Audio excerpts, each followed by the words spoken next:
Welcome. You with the Nasty Pastor. I'm back with another reading, another full reading, another chapter reading from Holy Bible, from the book of Genesis. You know, the book that was inspired, was written, was told, was structured, was given to the world from Moses. Yeah, Moses. That's Jesus' bloodline. That's Abraham bloodline. That's Mary and Joseph bloodline. That's Ishmael bloodline. You got what I'm saying? Look, that bloodline still exists in this world today. You got me? If you ever find a Hebrew, find a Jew that disowned Moses, I say this to you. Life may look perfect. Life may seem perfect. But that Jew, that Hebrew, cursed their selves. Anywho, go to my YouTube channel, subscribe at The Nasty Pastor, or you can click, you could type it in the search engine, the YouTube search engine, Only Faith Ministries. Look, do us all a favor. You got what I'm saying? We're gonna get into this chapter reading, and I believe we left off well. Yeah, we're going to be getting into chapter 18. And the title of chapter 18 is The Son of Promise. Now, it's highlighted in yellow. You know what I mean? I took a highlighter when I was in prison and highlighted the things that I felt I wanted to keep a track of. I wanted to, when I read the book of Genesis, these are the places I will go to help me, how to put it, relieve stress, how to say this, insight, what's the other one? Remembrance. You got what I'm saying? Remember what I said to Amen. Remember the oath I gave to Amen. You feel me? There are certain things that was so important in these certain scriptures. I say, you know something? Let me highlight this. Now, I will say this to you, you know what I mean? I have broke some of those promises. You feel me? I have strayed away. You get me? And I say this to you, you know what I mean? Instead of me being bored in my free time and allowing Satan, allowing Ra to lead me into more chaos, I've been doing as I did in prison, getting back to knowing thyself. You feel me? Somewhere along the line, we lose ourselves. Somewhere along the line, I lost myself. But the thing about it is this right here. I don't know about you. I know about me. If you have not put the house on me, then I'm still alive. The kitchen sink can't do nothing to me. Yeah, you can throw that at me all day long. It'll hit me, it'll wound me, it'll hurt me, it'll cripple me. But see, I got Amen in my life, which means I'ma heal. I'ma heal every day, every second of the day, every hour of the day. Got me? Every minute of the day. Then the Lord appeared to him by the terebinth trees of Mamre, as he was sitting in the tent door in the heat of the day. So he lifted his eyes and looked, and behold, 3 men were standing by him. And when he saw them, he ran from the tent door to meet them, and bowed himself to the ground, and said, My Lord, if I have now found favor in your sight, do not pass on by your servant. Please let a little water be brought, and wash your feet, and rest yourselves under the tree. And I will bring a morsel of bread, that you may refresh your hearts. After that you may pass by, inasmuch as you have come to your servant. They said, do as you have. Now, that part from verse 1 to verse 5, I had highlighted. Now, whatever it was back in 97, yeah, when I got this book in 97, whatever it was in 97 that made me say, you know something, I'm going to highlight this. From reading this, I'm thinking that I realized I'm a servant of who I pray to. I believe I was realizing I'm a child of whom I pray to.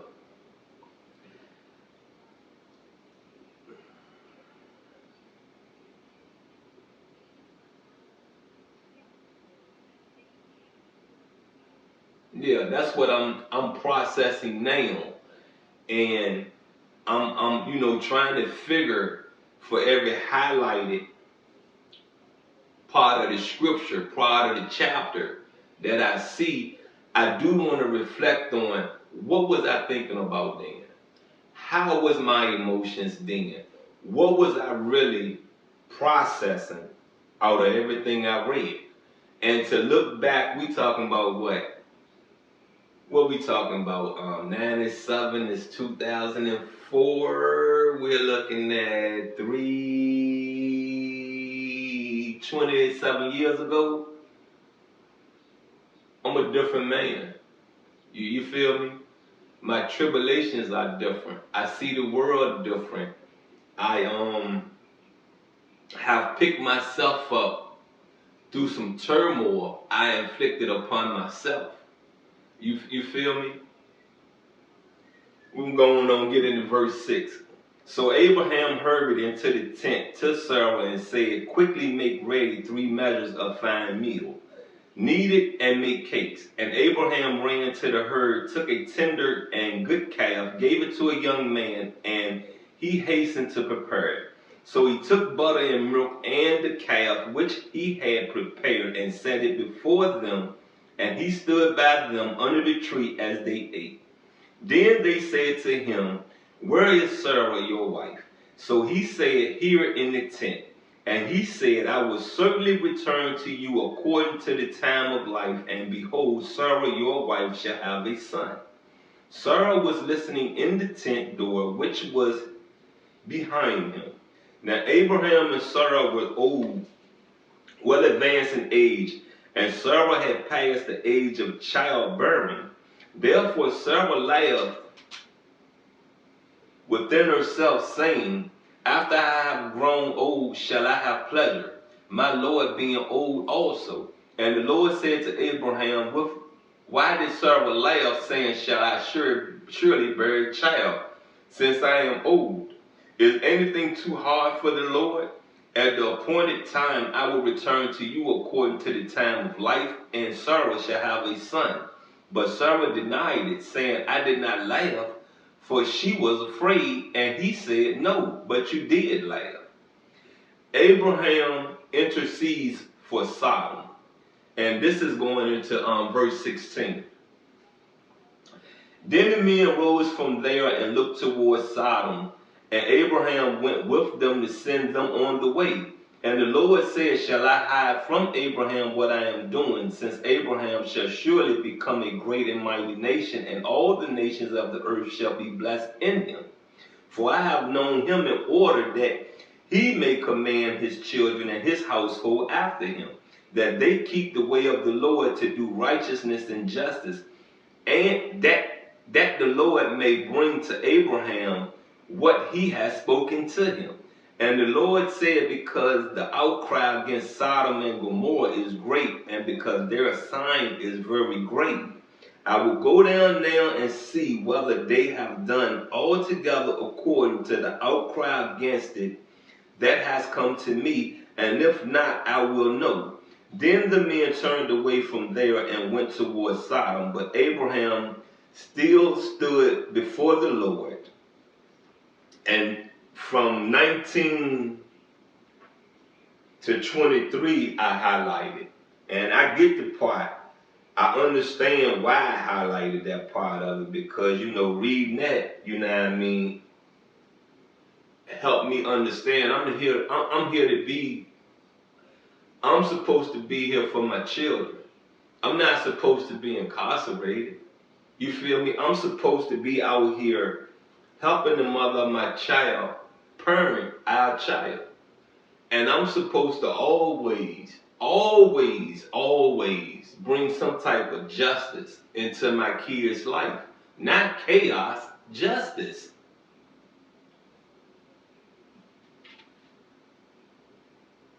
And Abraham came near and said, would you also destroy the righteous with the wicked? Suppose there were 50 righteous within the city. Would you also destroy the place and not spare it for the 50 righteous that were in it? Ain't that something? Ain't that something? You get me? Did you hear? I'm going to read that again to you. And Abraham came near and said, would you also destroy the righteous with the wicked? Suppose there were 50 righteous within the city, would you also destroy the place and not spare it for the 50 righteous that were in it? Before I go any further, I'm going to say this to you, right? There was casualties before Christ. There are casualties in the now. People feel, let me reverse that. Man feel I can use you as a pawn to get something done, and don't give a care about the casualties outweighing the people that should be crucified, persecuted. You feel me? Some people look at it this way, right? I know you there, but I can't get to you. So what I'm going to do is go and kill the whole country. So that means that Bob went somewhere where people are innocent and hid his guilty self and don't feel that these people around you will die just to get to you. You feel me? That's why I can't stand a bank robber that don't got it together. I can't stand a person that wants to involve innocent people in things.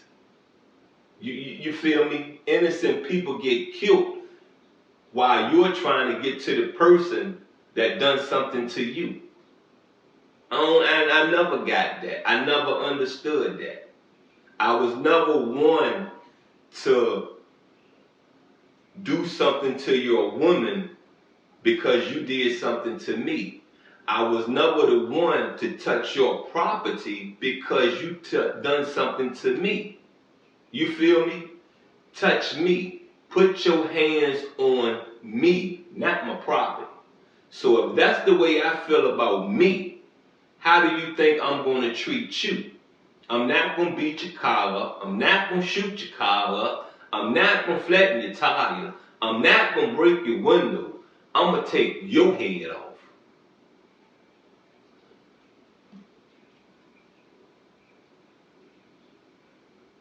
And Abraham came near and said, would you also destroy the righteous with the wicked? Suppose there were 50 righteous within the city, would you also destroy the place and not spare it for the 50 righteous that were in it? Far be it from you to do such a thing at this time, to slay the righteous with the wicked, so that the righteous should be as the wicked. Far be it from you. Shall not the judge of all the earth do right? And yeah, their lives will be cut short, but they're going to heaven. You feel me? Yeah, they're going to heaven. They're going to paradise. They're going to sit with honor. Yeah, but their life been cut down short. So the Lord said, if I find in Sodom 50 righteous within the city, then I will spare all the place for their sakes. Go on here, Abraham. Because see, as long as the descendants of Abraham do as whom they pray to ask of them, they're blessed. You feel me? You see what Abraham done? Abraham turned something around and got a good understanding of whom he prayed to, that whom he prayed to is is a sensible God. Whom he prayed to will not kill the innocent just to get to Satan. Because if that was the case, this would have been driven into that son. Whom we pray to have not made its mind up to win, to fulfill revelation.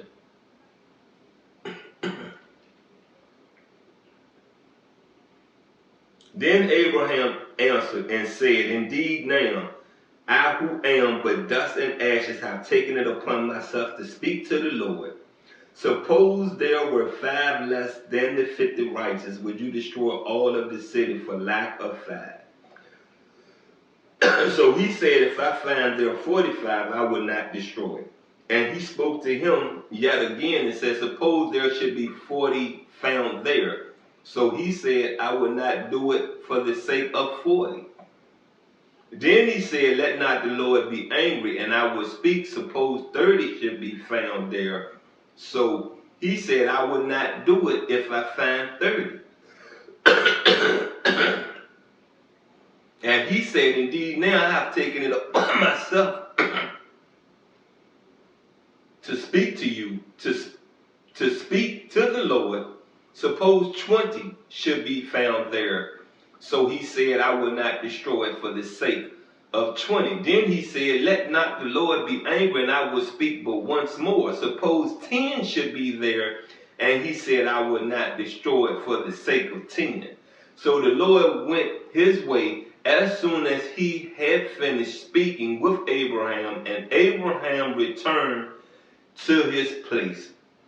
Well, that's the end of chapter 18, and I want to say this, right? You know what I mean? I love me some honor, you know, and I'm glad I did this chapter reading. You know what I mean? I'm glad I went back to Genesis, because I could have did it a different way. I could have read it backwards. I could have said, you know, I'm going to do the Genesis in the New Testament, and then I'm going to take them to the Old Testament. I could have did it this way. Took you to Revelation in the New Testament, and then took you, after I finished that chapter reading, those readings took you into the Old Testament and showed you the revelation in the Old Testament. But I said, no, I gave you your ending, so I'm going to come back and give you your beginning.